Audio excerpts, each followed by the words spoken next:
हमारे साथ मौजूद हैं डेविड क्रिकेट लाहौर कलंदर और हमारी शान आकिब जावेद साहब। बिल्कुल। अच्छा जी, इसके साथ हमारे साथ मौजूद हैं समीन राना साहब, सीईओ लाहौर कलंदर, और सीईओ लाहौर कलंदर राना आतिफ साहब, जिनकी दरअसल मेहनत को यहाँ मेंशन करना, यहाँ उसका तस्करा करना, इनको अप्रिशिएट करना और दुनिया को ये बताना कि this is how you make a system and then you win. Absolutely, मतलब वो तो बड़ा ही नजर आ रहा है हमें। लेकिन let us start with Rana Atif, क्योंकि वो उनसे हमारी दोस्ती भी है, वो आते भी रहते हैं हमारे शो पे और बड़े वादे, बड़े इनको पता था, बहुत अरसे से इनको पता था कि नेक्स्ट टाइटल भी हमारा ही है। How did he know? Rana Atif, welcome to Geo Pakistan, congratulations, बहुत बहुत मुबारक। आपको किस तरह पता चल जाता है? You were always very confident कि जी लाहौर कलंदर आ रहा है वापस।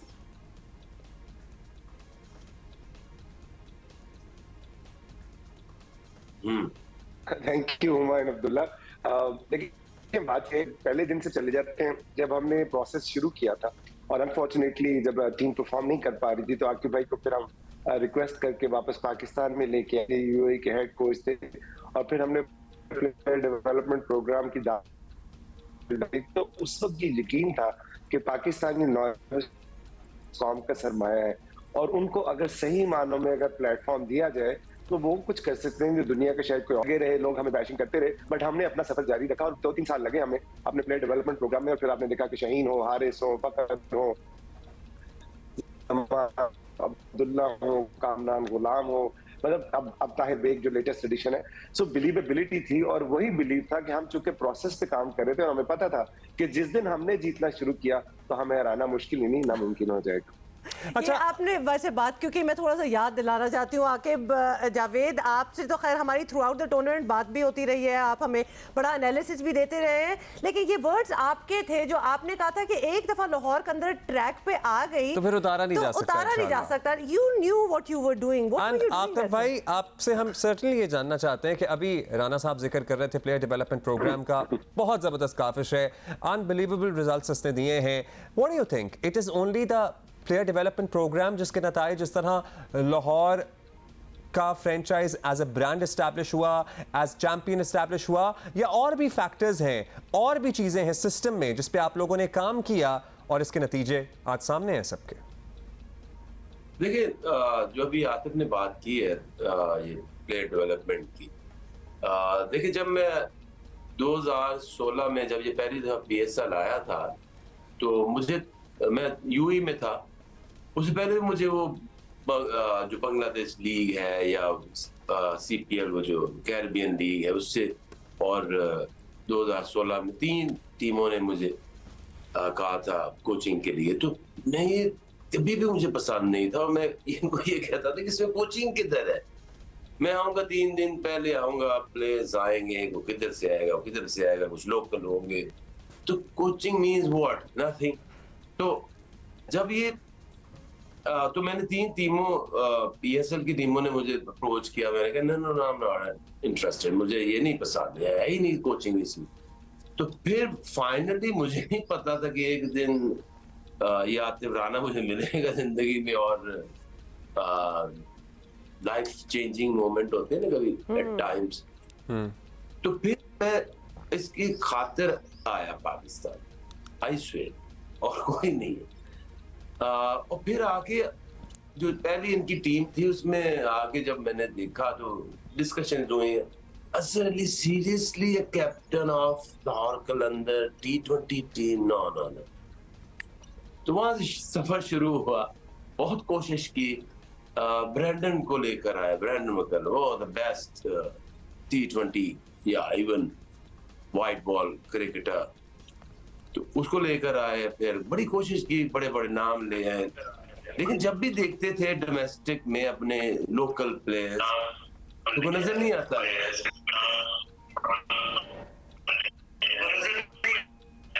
तो इसलिए फिर शुरू करना पड़ा हमें अपना प्लेयर डेवलपमेंट। और फिर उसके और- नतीजे भी पूरी दुनिया ने देखे। समीर साहब को भी जरा गुफ्तगू में शामिल करते हैं, बिल्कुल मुस्कुरा रहे हैं बीच में बैठ के। बिल्कुल आपसे हमारी वैसे कम कम ही बात हुई है, लेकिन हमने आपको सोशल मीडिया पे देखा है कि आप ऐसे छाए रहे हैं। और एक तो होता है टीम को इकट्ठे रखना, लेकिन आपने तो टीम के जो फॉलोअर्स और फैंस हैं through out Pakistan and the rest of the world, आपने उनको भी इकट्ठे करके रखा है। इसलिए टीम तो काम एक कर रही थी, लेकिन जो सपोर्ट सिस्टम डेवलप हुआ है साथ साथ, दैट हैज बीन अनबिलीवेबल। आप बेसिकली इनसे जानना चाह रही हैं क्या क्या करते हैं? हाँ, करते क्या है आप वैसे Sameen? Thank you very much Huma and Abdullah. आप लोगों से वाकई मेरी बात कम कम होती है, क्योंकि मेरी सारी बातें आतिफ और आकिब से हो जाती हैं। मैं क्या करता हूँ, मैं इन दोनों को कंट्रोल करता हूँ, क्योंकि इनको मेरे अलावा दुनिया में कोई कंट्रोल नहीं कर सकता। ये तो बड़ा मुश्किल काम है समीर साहब। बहुत sir, this is the most मुश्किल काम एक्चुअली। हाँ, वो अगर आप सोचें कि ये कंट्रोल के बावजूद ये हालात हैं, अगर ना हो तो फिर क्या हालात होंगे। तो मेरा रोल जो है वो सिर्फ ये है कि 1 महीने की आकिब भाई को सजा मिलती है और 11 महीनों की आतिफ को सजा मिलती है। तो ये हम करते रहते हैं। लेकिन on a serious note, obviously लेकिन जो लाहौर कलंदर का ब्रांड है उसके फैन फॉलोइंग जितनी भी है, और जिस तरह से उन्होंने 4 साल हम लोगों को सपोर्ट किया है, बावजूद इसके कि टीम वो रिजल्ट नहीं प्रोड्यूस कर सकी, मेरा ख्याल में ये दुनिया की वाहिद फ्रेंचाइज होगी जिसके फैन फॉलोइंग बड़ी हारने के बावजूद। ये मैं नहीं कहता, ये राशिद खान जैसे लोग कहते हैं। तो अब उन फैंस का हक है कि हम उनके लिए जो भी कर सकें, और ये प्लेयर डेवलपमेंट भी एक तरह से उन्हीं फैंस के लिए ही किया गया था, क्योंकि उनमें से बेतहाशा लोग ऐसे हैं जिनमें टैलेंट है, लाइक हारिस रऊफ हो गया, शहीन शाह हो गया, आतिफ ने भी 2-4 लोगों की बात की। तो मेरा रोल ये होता है कि एक तो टीम के साथ मैं टीम की कोऑर्डिनेशन वगैरह करता हूँ, प्लस सोशल मीडिया पे जो हमारी एक्टिविटीज होती हैं उनको जो है फैंस के साथ एंगेजमेंट वगैरह जो काम है, तो सारे गंदे काम है ये इन्होंने मुझे दिए हुए हैं। और सारे अच्छे काम इन्होंने खुद रखे हुए, लेकिन वो बड़े मुश्किल काम है। आप ये कह रहे हैं, वैसे तो सारे ही अच्छे काम है। ये बताइएगा आतिफ साहब, आपसे जानना चाहेंगे, ये टूर्नामेंट जब शुरू हुआ, were you confident from day one कि हाँ यार ये हम चैंपियन तो थे लेकिन हम दिफा भी कर लेंगे, because they were bad days and they were bad matches as well, और ऐसा लग रहा था कि शायद आगे चलकर मामलात मुश्किल हो जाएं, या फिर आपको अपने लड़कों, आकिब भाई और सब पे एतमाद था कि यार एंड में हम अपना 100% देंगे चाहे नतीजा कुछ भी हो, या फिर फाइनल तक पहुंचने का आपको यकीन था सिंस डे वन? 100% अब्दुल्ला। अब देखें फाइनल में भी इवन जब 115 पे हमारे 5 आउट हुए तो ऊपर पीसीबी में उस्मान वाला जो डायरेक्टर है उन्होंने मुझे कहा कि आतिफ भाई क्या हो रहा है, मैंने कहा टेंशन ना ले, हम जीत यार ये वाला, और ये मुझे पता है कि आप ऐसे ही हैं, ये इसके लिए तो आपको ना लाइफ कोचिंग शुरू करनी चाहिए कि मतलब उधर दुनिया में कुछ भी हो रहा हो आप दूसरों को कह देते हैं कि टेंशन ना लें, और यहाँ हमारा टेंशन से बुरा हाल हो रहा होता है।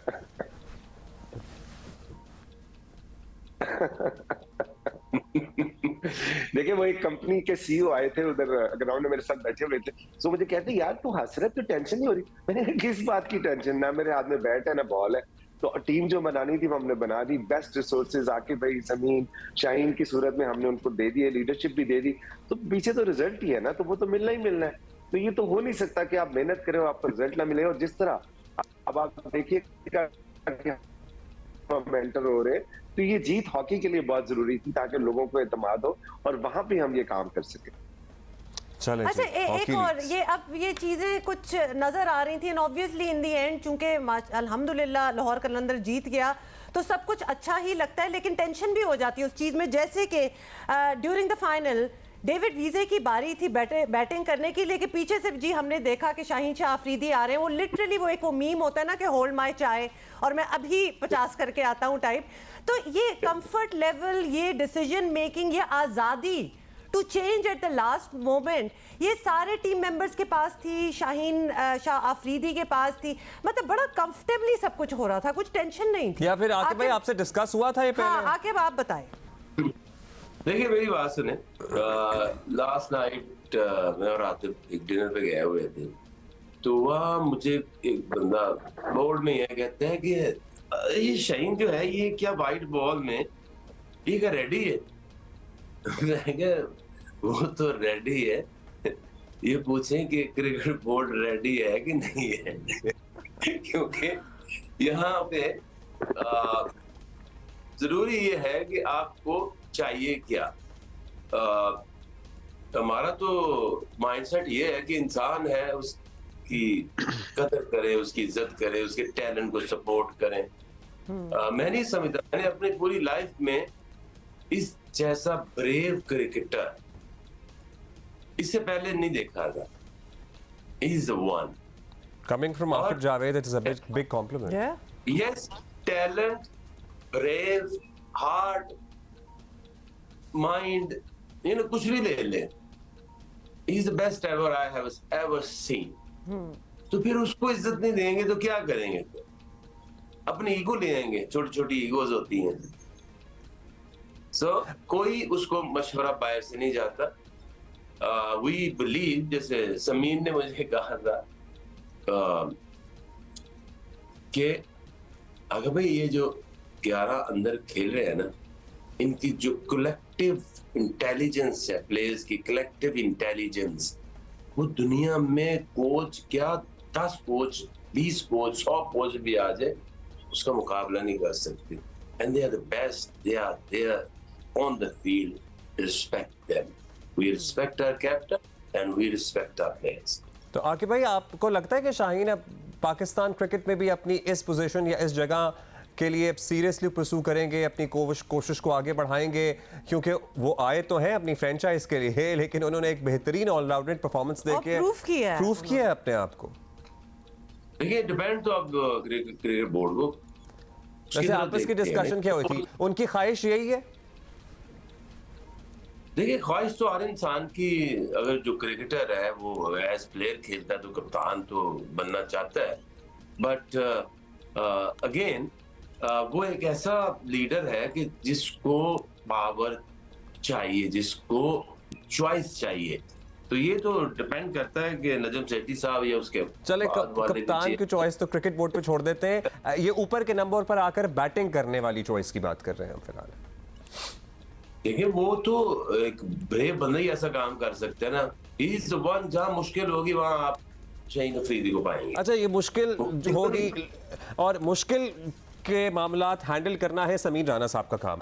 अब उनसे ये जानना है हमने कि कोई तो होगा हुमा जो मुश्किल थोड़ी क्रिएट करता होगा। ऐसे थोड़ी हो सकता है कि सारे अच्छे बच्चे हों। डिसीजन मेकिंग की बात कर रही हूँ, जैसे जमान खान को लास्ट ओवर दे देना, ये फैसले किसके होते हैं विच एक्चुअली वर्क परफेक्टली, लेकिन who decides at the end? Sameen, आप बताएं। देखिए, मैं आपको थोड़ा सा इसका बैकग्राउंड बता देता हूँ। पहले 4 सालों में हम भी ये कन्वेंशनल स्टाइल ऑफ मैनेजमेंट की तरफ रहे। हमने भी कोशिशें की, दुनिया इसके बड़े से बड़े एनालिस्ट और बड़े से बड़े सपोर्ट स्टाफ को लेके आए। लेकिन जो आकिब भाई ने अभी थोड़ी देर पहले बात की, ओवर ईयर्स हमें एक बात का अंदाजा हुआ कि जो फ्रेंचाइज क्रिकेट है उसमें जो प्लेयर्स का कलेक्टिव विजडम एंड इंटेलिजेंस है, दैट इज व्हाट मैटर। और अब जो हमारी पिछले 3-4 सालों से जो डिफरेंस रहा है, अभी भी बल्कि जब प्लेयर्स आते हैं, और ये मेरा ख्याल में लाहौर कलंदर एक प्रॉब्ली शायद वन ऑफ द फ्रेंचाइज जो ऐसे करती है।